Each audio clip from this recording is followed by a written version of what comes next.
नमस्कार दोस्तों, स्वागत है आपका अपने YouTube चैनल परीक्षा यान अकेडमी पर। दोस्तों, हम लोग केवीएस की प्रैक्टिस सेट देख रहे हैं। केवीएस इंग्लिश की प्रैक्टिस सेट करा रहे हैं, जिसमें हम लोग मोस्ट इंपॉर्टेंट क्वेश्चन लाए हैं, जो कि ग्रामर से रिलेटेड जितने भी क्वेश्चन बनने हैं केवीएस, टीजीटी, पीजीटी, पीआरटी में जितने भी क्वेश्चन ग्रामर के जो टॉपिक दिए गए हैं, जो सिलेबस दिया है, to the point, to the syllabus question को लाया जा रहा है। दोस्तों, आप लोग पूरी क्लास को ध्यान से देखिएगा। तो चलिए क्लास को स्टार्ट करते हैं। टॉप 30 क्वेश्चन लाएंगे। चलिए क्लास को स्टार्ट करते हैं। देखते हैं, पहला क्वेश्चन दिया है, सेलेक्ट द एंटोनिम्स। क्या बताना है हमें? एंटोनिम्स बताना है, विलोम शब्द बताना है। हमारे सिलेबस में विलोम शब्द, एंटोनिम्स, सिनोनिम्स और एडियम फ्रेजेस ये सब टॉपिक्स दिए गए हैं, तो हम लोग उससे आज क्वेश्चन लाए हैं।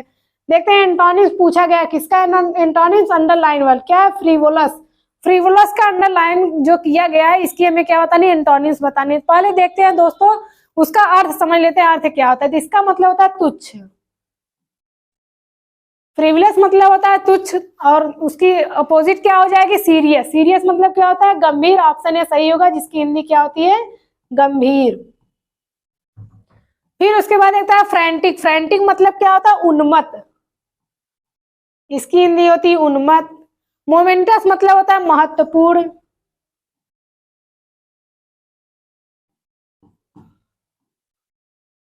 महत्वपूर्ण। फैंसीफुल मतलब होता है काल्पनिक। दोस्तों, यदि हम चाहें तो हम क्वेश्चन को पढ़ के डायरेक्ट आंसर बता के हम अपना क्वेश्चन अगला ला सकते हैं, लेकिन यहाँ पे अगर व्याख्या को आप लोग देखेंगे पूरे, जैसे यहाँ पे एक क्वेश्चन के द्वारा हमें कितनी मीनिंग तैयार हो रही है? 4 वर्ड मीनिंग तैयार हो रही। सीरियस, फ्रैंटिक, मोमेंटस और फैंसीफुल। तो ऐसे हम लोग क्या करेंगे? ऐसे हमारा वर्ड पावर भी मजबूत होता जाएगा, हमारा प्रैक्टिस भी होता जाएगा, जिससे क्वेश्चन अगर केवीएस में बनते हैं, इसी से घुमा फिरा के बनने हैं। तो यही कभी कभार ऐसा होता है कि प्रैक्टिस सेट डायरेक्ट क्वेश्चन पूछ देता है, या फिर व्याख्या से क्वेश्चन मिलते रहते हैं। आप लोग पूरी वीडियो को, पूरी क्लास को ध्यान से देखते रहिएगा, पूरे व्याख्या को। हमारा क्या ऑप्शन सही होगा? फ्रीवोलस की एंटोनिम्स क्या होगी? सीरियस। ऑप्शन ए सही होगा। अगला देखते हैं, choose the correct synonym. Synonyms मतलब पर्यायवाची। पर्याय हमें बताना है, मतलब सेम वर्ड बताना है। देखते हैं, ट्रीजन। ट्रीजन मतलब क्या होता है, उसको देख लेते हैं। तो ट्रीजन मतलब होता है दोस्तों राजद्रोह। इसकी हिंदी क्या होती है? राजद्रोह। ट्रीजन मतलब होता है राजद्रोह। तो जो मतलब लायल ना हो। राजद्रोह मतलब क्या होता है? ट्रीजन। ट्रीजन मतलब होता है राजद्रोह। अब इसका मतलब होता है कि जो भी अपने देश के प्रति ईमानदार ना हो, वफादार ना हो, उसी को राजद्रोह कहेंगे। तो ऑप्शन देखते हैं, हमें सिनोनिम्स बताना है। क्या डिसलॉयल्टी होगा? डिसलॉयल्टी मतलब देखते हैं। पैशन मतलब क्या होता है? पैशन मतलब होता है जुनून। माइजरेबल मतलब क्या होता है? दुखी। और लास्ट दिया है डिसअपियर। डिसअपियर मतलब होता है गायब होना। हमें क्या बताना है? हमें सिनोनिम्स बताना है। ट्रीजन, राजद्रोह की सिनोनिम्स बताना है। तो ना तो जुनून होगा, ना ही दुखी होगा, ना गायब होगा। ऑप्शन ए दिया डिसलॉयल्टी, जो लॉयल ना हो। डिसलॉयल्टी मतलब जो लॉयल ना हो, वो राजद्रोह मतलब राजद्रोह इसकी हिंदी हो जाएगी। ऑप्शन ए यहाँ पे सही होगा। ट्रीजन का सिनोनिम्स क्या हो जाएगा? डिसलॉयल्टी। अगला प्रश्न, find out the appropriate meaning of the given words. क्या दिया गया? वर्ड्स दिया गया, इसका क्या? इनइमिटेबल का अर्थ क्या होता है? इनइमिटेबल मतलब जो कॉपी करने लायक ना हो, जिसको हम, जिसकी नकल ना कर सकते, वो क्या होता है? पहले इसकी देख लेते हैं। ये होती है अनोखी। कोई अनोखा चीज होता है तो उसको हम लोग क्या करते हैं? जो अनोखी होती है उसको इतनी आसानी से कोई ना समझ पाता है, ना कॉपी कर पाता है। देखते हैं, incapable of being reachable. Reach क्या उसके पहुंच के बाहर होगा? ऐसा नहीं है। इनकैपेबल ऑफ बीइंग बिलीव, जो विश्वास के योग्य ना होगा, तो ऐसा नहीं होगा। Incapable of being imitated. तो ऑप्शन सी यहाँ पे सही होगा। Incapable of being imitated. यहाँ पे जो भी नकल करने में कैपेबल मतलब योग्य ना हो, जिसको, जिसकी नकल हम ना कर। इमिटेट मतलब क्या होता है? इमिटेट मतलब होता है नकल करना। इनइमिटेबल मतलब क्या होता है? जिसकी नकल ना की जा सके। तो ऑप्शन हमारा सी सही हो जाएगा। इनइमिटेबल का अर्थ होता है इनकैपेबल ऑफ बीइंग इमिटेड। अगला बार, which of the following has the correct spelling. हमें क्या बताना है? इंप्रेसिव की करेक्ट स्पेलिंग बताने। देखते हैं इंप्रेसिव कैसे लिखते हैं। तो क्या रहेगा? IMPRESSING, IVE। इंप्रेसिव की स्पेलिंग यही होगी। देखते हैं किस ऑप्शन में। Option IMPRESSIVE। ऑप्शन सी यहाँ पे सही होगा। इंप्रेसिव की सही स्पेलिंग क्या होगी? ऑप्शन सी सही होगा। अगला प्रश्न दिया गया है, which of the following A drop in the ocean, इसकी हिंदी मीनिंग क्या होगी, मतलब इसका अर्थ इडियम फ्रेजेस दिया गया, इसका मतलब क्या होता है, a drop in the ocean, समुद्र में एक बूंद, क्या होगा इसका मतलब, a small problem that will probably get larger, कोई छोटी प्रॉब्लम जो अचानक बड़ी हो जाए, ऐसा नहीं है। Something so small that want make any noticeable different, every small contribution helps, option D दिया गया, नन ऑफ द अबव, क्या ऑप्शन डी जो दिया गया वो सही होगा। तो देखते हैं यहाँ पे सही क्या होगा, something so small that want make any noticeable different, कुछ ऐसी सबसे छोटी चीजें जो भी जिसके माध्यम से कोई परिवर्तन, जैसे समुद्र में कोई एक बूंद गिरा देगा तो क्या समुद्र का आयतन या उसमें कुछ बढ़ोतरी होगी या कमी हो जाएगी, तो ऐसा नहीं होता है। समुद्र मतलब बहुत विशाल होता है, उसके में एक बूंद को हटा लेना उसमें कोई परिवर्तन नहीं लाता है। तो वहीं पे यहाँ पे क्या दिया गया है, something so small that it want make any noticeable, जो कोई नोटिसेबल मतलब देखने योग्य परिवर्तन न लाए उसे क्या कहते हैं, a drop in the ocean, option भी सही होगा। दोस्तों अगला प्रश्न देखते हैं, दिया गया इट हैज, खालिस्तान दिया गया, ऑल द नाइट, क्या दिया गया, यहाँ पे क्या भरना है, हमें वर्ब की सही फॉर्म को भरना है। देखते हैं दिया गया it has all the night, यहाँ पे देखते हैं कौन सा टेंस है, तो ये परफेक्ट टेंस है, प्रेजेंट परफेक्ट टेंस है, प्रेजेंट परफेक्ट कंटिन्यूअस है या परफेक्ट टेंस है, उसको पहचानते हैं। जब भी टाइम दिया रहता है किसी भी सेंटेंस में तो उसको किस में भरते हैं, प्रेजेंट परफेक्ट कंटिन्यूअस में भरते हैं। तो देखते हैं ऑप्शन क्या है, रेनिंग नहीं होगा ना रेन होगा, क्या रहेगा, हैज बीन, यहाँ पे क्या हो जाएगा, बीन रेनिंग, हमारा ऑप्शन कौन सा सही हो जाएगा, ऑप्शन डी, यहाँ पे सी सही हो जाएगा, has been raining all the night, option C सही होगा। अगला प्रश्न दिया गया है, choose the part where there is an error in the sentence given sentence, इसमें दिया गया कहाँ पे गलतियां हैं उसको हमें पहचानना है। देखते हैं 65 years have passed since India become free, तो देखते हैं कौन सा सही होगा, उसको देख लेते हैं कौन सा यहाँ पे सही होगा ऑप्शन। यहाँ पे दिया गया, यहाँ पे देखिए कोई गलती नहीं है, क्या 65 years हैव पास्ड, ये प्लूरल है तो प्लूरल वर्ब भी रहेगा, सही दिया गया। फिर सिंस इंडिया बिकम फ्रीडम, तो सिंस क्यों यूज किया गया, क्योंकि इंडिया का फ्रीडम फ्री हुई थी सबको पता है 1947 में, तो वो डेट फिक्स है, इसी वजह से यहाँ पे क्या रहेगा, कोई प्रकार की किसी प्रकार की गलती नहीं है, तो ऑप्शन डी यहाँ पे सही हो जाएगा। अगला प्रश्न है, fill in the blanks using the correct prepositional phrase, यहाँ पे हमें क्या भरना है, प्रीपोजिशनल फ्रेज को भरना है। प्रीपोजिशन रहता है तो उसको जब हम ऐड कर देते हैं प्रीपोजिशनल फ्रेज के अंतर्गत आ जाता है। देखते हैं, shall we play indoor sweating out in the sun, क्या यहाँ पे बता रहा है, हमें सेंटेंस पढ़ने से क्या भाव प्रकट हो रहा है कि हमें ये धूप में क्या पसीने से तरबतर होने से अच्छा है कि क्या हम के बजाय हम रूम के अंदर खेलें या अंदर खेलें। यहाँ पे इंस्टेड के बजाय की हिंदी क्या होगी, उसकी वर्ड मीनिंग क्या होगी, इंस्टेड ऑफ, के अतिरिक्त या के बजाय, के बजाय, यहाँ पे क्या हिंदी हो जाएगा, शैल वी प्ले इंडोर्स, क्या हम अंदर खेलेंगे बजाय instead of sweating out in the sun, sun धूप में क्या होता है पसीने से तरबतर होने से अच्छा है कि हम क्या करें इंडोर से अंदर खेलें, ऑप्शन है यहाँ पे सही होगा। Give the proper relative pronoun to the following sentence, sentence दिया गया इसमें हमें क्या भरना है, प्रॉपर प्रोनाउन को भरना है। देखते हैं कौन सा प्रोनाउन यहाँ पे सही होगा। दिया गया all glitter is not gold, तो ये दोस्तों कहावत है, हर चमकने वाली चीज सोना नहीं होती है, क्या हर चमकने वाली चीज सोना नहीं होती, इसको क्या कहेंगे, ऑल दैट ग्लिटर्स है। यहाँ पे क्या कौन सा प्रीपोजिशन आएगा, प्रोनाउन आएगा दैट का प्रयोग, all that glitters is not gold, सभी चमकने वाली चीज सोना नहीं होती है, तो ऑप्शन यहाँ पे कौन सा सही होगा, ऑप्शन बी सही हो जाएगा। अगला प्रश्न है, identify the verb in the given sentence, sentence दिया गया इसमें हमें वर्ब पहचाना है। दोस्तों बहुत ही सिंपल सेंटेंस दिया गया है, इसमें क्या पहचाना है, हमें केवल वर्ब को पहचाना है। The leaves were yellow and sticky, क्या the leaves were yellow and sticky, leaves कैसी येलो एंड स्टिकी है, तो या क्या यहाँ पे वर्ब क्या होगा, वर्ब किसका काम कर रहा है, किसका वर्ब का काम कर रहा है, तो ऑप्शन यहाँ पे बी सही होगा। अगला प्रश्न है, add the appropriate following sentence question tag to the, यहाँ पे हमें क्या करना, क्वेश्चन टैग। दोस्तों ये टॉपिक दी गई है हमें, जो हमारा केवीएस का सिलेबस है इसमें क्वेश्चन टैग भी एक टॉपिक दी गई है, हमें मना क्वेश्चन टैग को क्या करते हैं, जैसे किसी बात की कंफर्मेशन के लिए प्रश्न जब हम पूछते हैं तुम खाना खाओगे ना, तो जो ना लास्ट में हम लोग यूज करते हैं कंफर्मेशन के लिए, उसी को क्वेश्चन टैग कहते हैं। जैसे दिया गया है, none of us knew the way, हम सभी रास्ता नहीं जानते हैं ना, तो यहाँ पे है ना की इंग्लिश क्या होगी, वही हमें भरना है। तो देखते हैं, नन ऑफ अस न्यू ये न्यू किस टेंस में है? तो पास्ट इंडेफिनिट टेंस में है, पास्ट इंडेफिनिट में। तो हम जब देखते हैं जब हमारा सेंटेंस निगेटिव होता है तो क्वेश्चन टैग किस में होता है? इन क्या होता है? अफर्मेटिव में होता है, पॉजिटिव होता है, इंडेफिनिट। और जब सेंटेंस पॉजिटिव होता है तो क्वेश्चन टैग निगेटिव होता है। तो यहाँ पे दिया गया है none of us knew the new way. तो यहाँ पे क्या सेंटेंस कैसा है? निगेटिव सेंटेंस है। इसके लिए हम किसका क्वेश्चन टैग का प्रयोग करेंगे? Option D, do we. Do नहीं होगा, क्यों नहीं होगा? क्योंकि ये पास्ट इंडेफिनिट टेंस है। पास्ट इंडेफिनिट टेंस की हेल्पिंग वर्ब क्या होती है? डिड होती है। यहाँ पे क्या होगा? डिड होगा और लास्ट में क्या यूज करेंगे? We question mark. देखते हैं क्या होता है। Option B did we question mark, option B यहाँ पे सही ना। तो डोंट होगा, डोंट नहीं होगा क्योंकि ये इंडेफिनिट टेंस नहीं है प्रेजेंट। डिड नॉट नहीं होगा क्योंकि ये निगेटिव टेंस है। तो हमारा क्वेश्चन टैग किसमें होगा? पॉजिटिव होगा, ऑप्शन बी सही होगा। अगला प्रश्न है the committee meets here every Sunday. The underline word is, underline जो वर्ड कमिटी को किया गया है ये क्या है? पार्ट ऑफ स्पीच देखते हैं। एन एब्स्ट्रैक्ट नाउन, क्या ये भाववाचक संज्ञा है? ऑप्शन बी दिया गया कंपाउंड नाउन, क्या ये समूह, क्या ग्रुप जो कंपाउंड नाउन होता है उसे वो है क्या?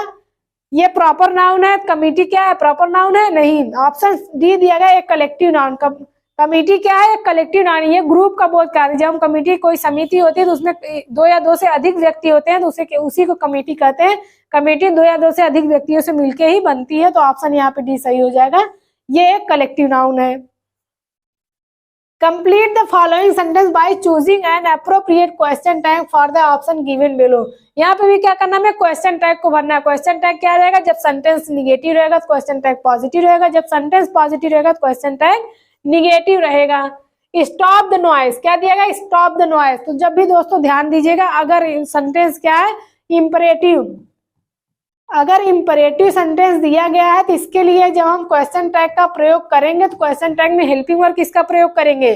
विल, विल या शैल का प्रयोग करेंगे। सब्जेक्ट के अनुसार देखेंगे जो रहेगा उसके अनुसार विल या शैल का प्रयोग करेंगे। ध्यान दीजिएगा इंपरेटिव सेंटेंस के लिए विल या शैल हेल्पिंग वर्ब का प्रयोग करेंगे क्वेश्चन टैग बनाते time.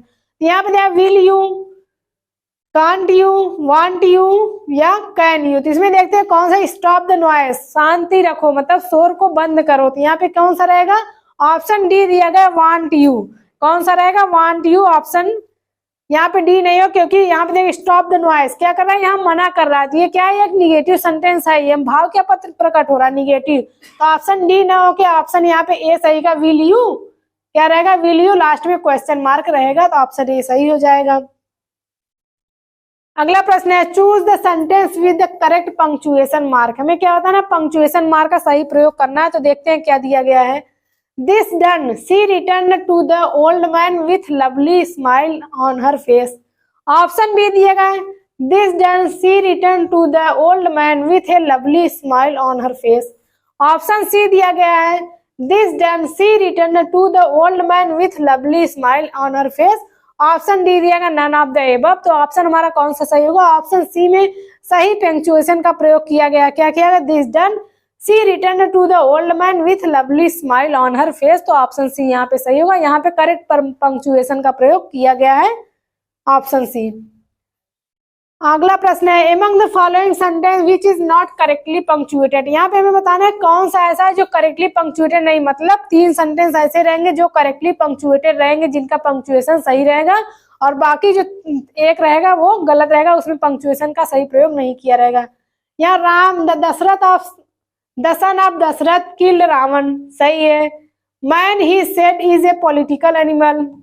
Option C I told him that I would help him, सही है।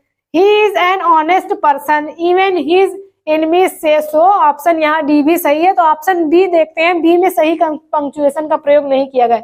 He said, फिर क्या रहेगा? Comma, inverted comma. यहाँ पे किसी प्रकार के कॉमा का प्रयोग नहीं किया गया है।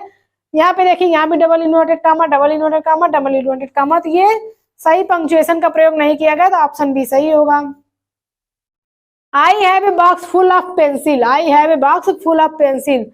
टू शो द ओमिशन, हमें क्या होता है ना? ओमिशन शो करना। आई हैव, हैव के लिए क्या करना? ओमिशन। जैसे हम शॉर्ट फॉर्म में लिखे आई एम लिखते हैं, आर लिखते हैं, हैव लिखते हैं, I have this book.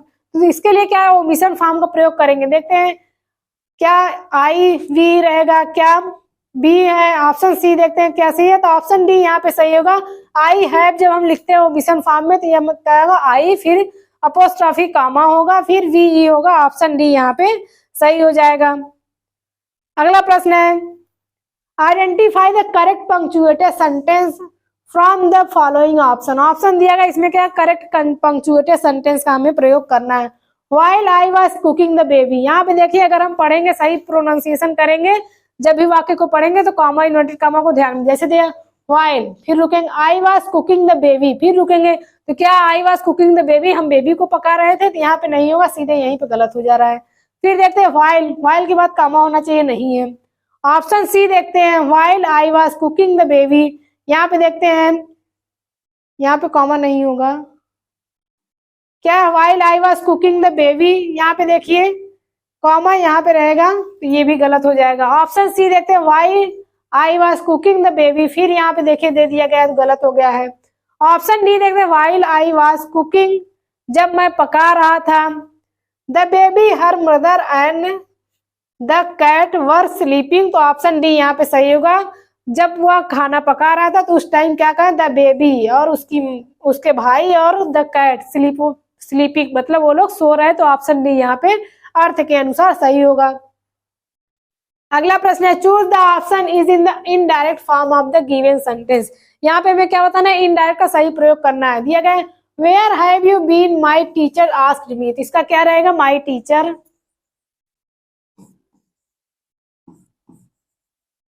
Asked me. यहाँ पे हम देखें कॉमा इन्वर्टेड कॉमा के स्थान पर क्या यूज करेंगे, जब सेंटेंस क्वेश्चन वर्ड में दिया रहेगा तो क्या करेंगे, क्वेश्चन वर्ड का ही प्रयोग करेंगे, वेयर। और फिर उसके बाद क्या करते हैं, अफर्मेटिव मतलब पॉजिटिव सेंटेंस में उसको चेंज कर देते हैं। देखते हैं क्या दिया गया है, सिंपल सेंटेंस में हैड यू दिया गया, तो जब भी यहाँ पे हैड रहेगा तो प्रेजेंट का किस में होता है, पास्ट में, तो यहाँ पे क्या हो जाएगा, हैड हो जाएगा। क्या करेंगे, पहले सब्जेक्ट का प्रयोग करेंगे, जब भी हमें सिंपल सेंटेंस को फॉर्मेट करना, सब्जेक्ट रहेगा, सब्जेक्ट यहाँ पे क्या करेंगे, यू किसके अनुसार चेंज करेंगे, रिपोर्टिंग वर्ब के ऑब्जेक्ट के अनुसार। ऑब्जेक्ट क्या है, आई दिया गया, आई का क्या, मी दिया गया, मी का क्या होगा, आई होगा, आई। फिर क्या है, had been.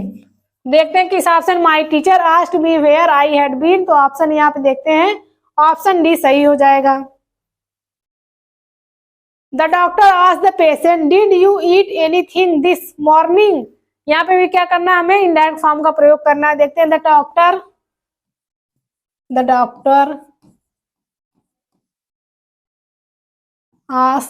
asked the patient, यहाँ पे आप देखते हैं कॉमा इन्वर्टेड कॉमा के स्थान पर क्या यूज करेंगे, क्वेश्चन क्या है, इंटरोगेटिव सेंटेंस है, उसमें क्या है, क्वेश्चन वर्ड का प्रयोग नहीं किया गया है, ना तो सिंपल सेंटेंस है, तो यहाँ पे क्या हम यूज करेंगे, इफ या वेदर का। तो देखते हैं क्या, या इफ या वेदर का, तो ऑप्शन में देख लेते हैं, सब जगह वेदर का प्रयोग किया गया है, हम भी वेदर का यूज करेंगे, वेदर या इफ, दोनों में से कुछ भी हो सकता है। फिर क्या करेंगे, सेकंड पर्सन किसके अनुसार, ऑब्जेक्ट के अनुसार, तो ऑब्जेक्ट क्या है, द पेशेंट का क्या हो जाएगा, सब्जेक्ट ही हो जाएगा। अब इसमें देखते हैं कौन सा ईट, कौन सा सेंटेंस है, यहाँ पे दिया गया ईट कौन से टेंस में आएगा, पास्ट इंडिफिनिट टेंस में आएगा। पास्ट इंडिफिनिट का किसमें चेंज होता है, परफेक्ट में। पास्ट परफेक्ट में क्या, ही हैड ईटेन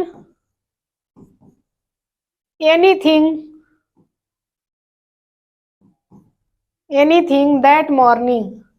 देखते हैं ऑप्शन यहाँ पे सी जो दिया गया, the doctor asked the patient whether he had eaten anything that morning, option C सही होगा। अगला प्रश्न है, change where are you going for your holidays, he said change into in that speed, क्या दिया गया, he said where are you going for your holidays, तो क्या होगा, ही सेड, ही आस्क्ड। क्या करेंगे, कॉमा इन्वर्टेड कॉमा के स्थान पे क्या यूज करेंगे, यहाँ पे क्या है, वेयर।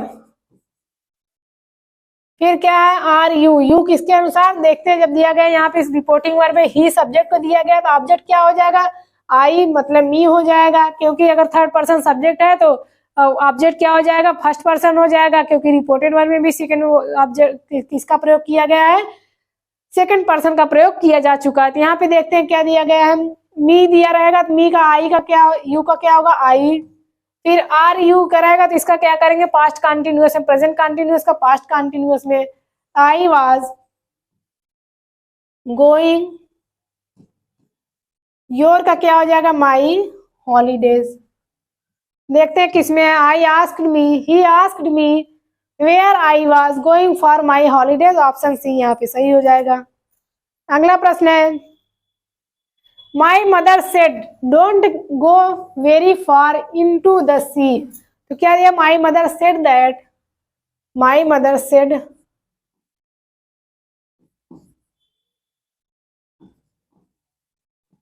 नॉट टू, क्या कर रही है मना कर रही है, इंपरेटिव सेंटेंस रहेगा तो नॉट टू लगा के जोड़ देते हैं आगे का sentence, not to go away, go very far into the sea, उसके आगे सही होगा। My mother told me about going for them, my mother advise to not to go to for into, my mother told me, क्या रहेगा told. अब देखते हैं दोस्तों, यहाँ पे ऑब्जेक्ट का प्रयोग नहीं किया, ऑब्जेक्ट नहीं दिया गया, लेकिन अगर हमें ऑप्शन में ऑब्जेक्ट मिलता है तो हम यहाँ पे क्या, माई मदर थर्ड पर्सन है तो यहाँ ऑब्जेक्ट किसको मानेंगे, मी मानेंगे, तो मी को फिर सेट टू तब किसमें चेंज हो जाएगा, टोल्ड में चेंज हो जाएगा। यहाँ पे देखते हैं ऑप्शन जो दिया गया, my mother told me not to go very far into the sea, option यहाँ पे सी सही हो जाएगा। अगला प्रश्न है, which of the following option correctly expresses the meaning of the following idiom. Idiom phrases दिया गया, इसका क्या बताना है, हमें करेक्ट मीनिंग बताना है, तो उसको देखते हैं क्या दिया गया है। एन अलादीन्स केव, क्या है एन अलादीन्स केव, मतलब क्या होता है, कोई क्या इंटरेस्टिंग थिंग्स होती है, इंटरेस्टिंग जगह होती है या रुचिकर जगह होती है, तो उसके लिए क्या करते हैं हम अलादीन केव्स कहते हैं, रुचिकर। देखते हैं ऑप्शन में किससे, a place full of valuable object, option magic island नहीं है, ऑप्शन सी दिया गया प्लेस ऑफ कंफ्यूजन, कंफ्यूजन नहीं है, ऑप्शन इंट्रिकेटेड जॉब नहीं है, ऑप्शन ए देखते हैं एन अलादीन केव मतलब क्या होता है, a place full of valuable object, option A सही होगा। The idioms his heart is in the right means place, यहाँ पे देखते हैं क्या दिया, his heart is in the right means place, उसका हृदय क्या है एकदम सही जगह है। तो देखते हैं इसकी हिंदी क्या होती है, ये इडियम फ्रेजेस है। दिया गया he has a healthy heart, क्या वो स्वस्थ हृदय वाला है। ऑप्शन बी दिया गया he has lost his heart to a woman, क्या वो अपने किसी औरत के, किसी स्त्री के प्रति दिल खो बैठा है, दिल दे बैठा है, यहाँ पर ये भी नहीं है। ऑप्शन सी दिया गया है he is faithful man, option D दिया his heart is in the middle his chest, उसका हार्ट क्या चेस्ट के बीचों बीच स्थित है। तो ये सब बातें नहीं है, किसके बारे में बता रहा है, his heart is in right means place, मतलब क्या होता है वो क्या है, ही इज फेथफुल मैन, वह क्या है एक विश्वसनीय आदमी, मतलब उसका हृदय जो है कैसा किस जगह है, तो उसके लिए क्या करेंगे हम, एक विश्वसनीय आदमी जो होता है उसके लिए क्या यूज करेंगे, his heart is in the right means place, वो एकदम सही जगह पे उसका हार्ट या हृदय है, ये किसके लिए प्रयोग करेंगे, जो फेथफुल मैन होते हैं उनके लिए, ना कि उनके लिए जो दिल दे बैठे हैं किसी औरत को, ऐसा कुछ नहीं है। तो ऑप्शन यहाँ पे सी सही होगा। Find out the given alternative the correct meaning of the following idioms. An Achilles heels, क्या दिया गया, एन अचिलेस हिल्स मतलब क्या होता है, वीक पॉइंट, कमजोर बिंदु जो होता है, वीक पॉइंट। देखते हैं ए टफ वर्क, कोई tough work, a person character, option C a person vulnerable point, option D a person apex, option C सही होगा, a person vulnerable point is known and an Achilles heels, option C सही होगा।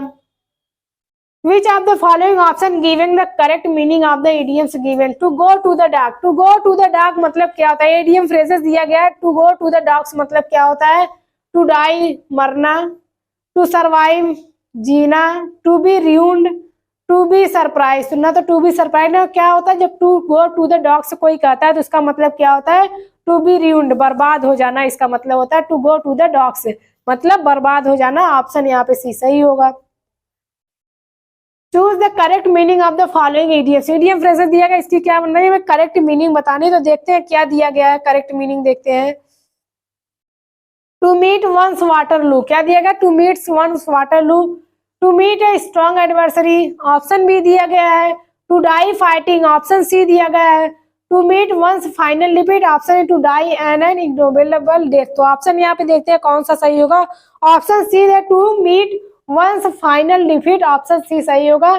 किसी को final defeat मतलब final हार से मिलना क्या होता है?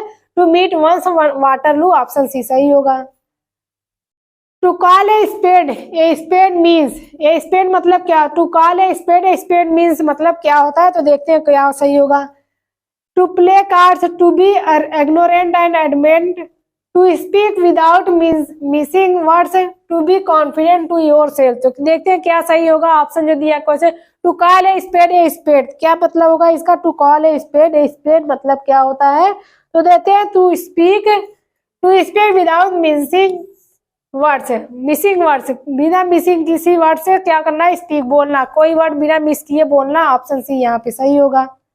अगला प्रश्न है, pick out the most appropriate alternative to complete the following sentence. Sentence दिया गया, इसके लिए क्या करना है? कंप्लीट करना है। If I were prime minister of India, यदि मैं इंडिया का प्राइम मिनिस्टर होता। तो दोस्तों ध्यान दीजिएगा, जब भी कल्पना की कोई बातें होती है तो जो पास्ट टेंस में अगर पहला है तो दूसरा भी किस में रहेगा? पास्ट टेंस में रहेगा, वहां पे वुड का प्रयोग करते हैं। I would help the poor, I will help the poor, I could, I shall नहीं होगा, बल्कि क्या होगा? ऑप्शन ए यहाँ पे सही होगा। आई वुड हेल्प द, यदि मैं इंडिया का प्राइम मिनिस्टर होता तो मैं गरीबों की सहायता करता। तो जब भी देखिए काल्पनिक बातें होती तो यहाँ पे जब वर का प्रयोग ये सही होगा। सब्जेक्ट चाहे सिंगुलर हो या प्लूरल हो, लेकिन उसके साथ हेल्पिंग वर्ब क्या यूज होगी? वर यूज होगा। और अगला सेंटेंस जो दिया रहेगा उसके लिए क्या करेंगे? वुड है, वुड का प्रयोग जरूरी रहेगा, क्योंकि यही सेंटेंस का सही फॉर्मेशन रहेगा। वर्ब के साथ वुड का यूज करेंगे तो ये काल्पनिक सेंटेंस बनता है। ऑप्शन ए यहाँ पे सही होगा। Which of the correct option to changing the following sentence into compound sentence? Sentence दिया गया, इसको किस में बनना है? ये कॉम्प्लेक्स सेंटेंस दिया गया। कैसा सेंटेंस है? कॉम्प्लेक्स।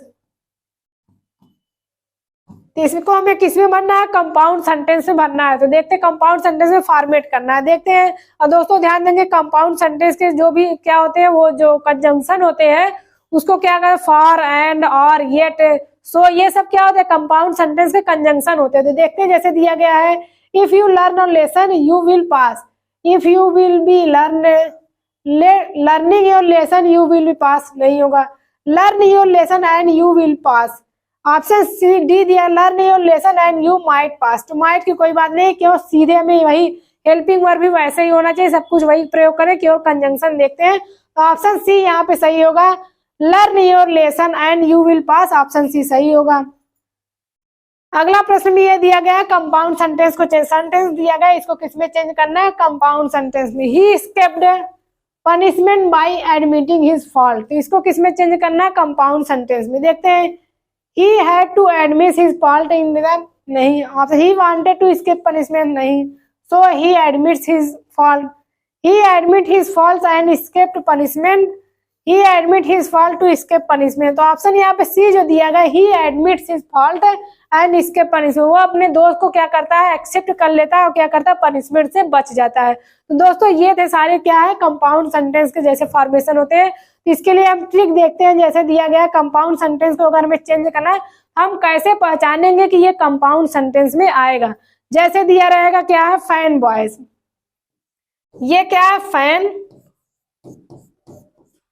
बॉयज, ये एक तरीका। इससे हम क्या करेंगे? कंपाउंड सेंटेंस में जितने कंजंक्शन आते हैं उसको याद करने का सबसे अच्छी ट्रिक है क्या दिया? फैन बॉयज, जहां यप से क्या होगा?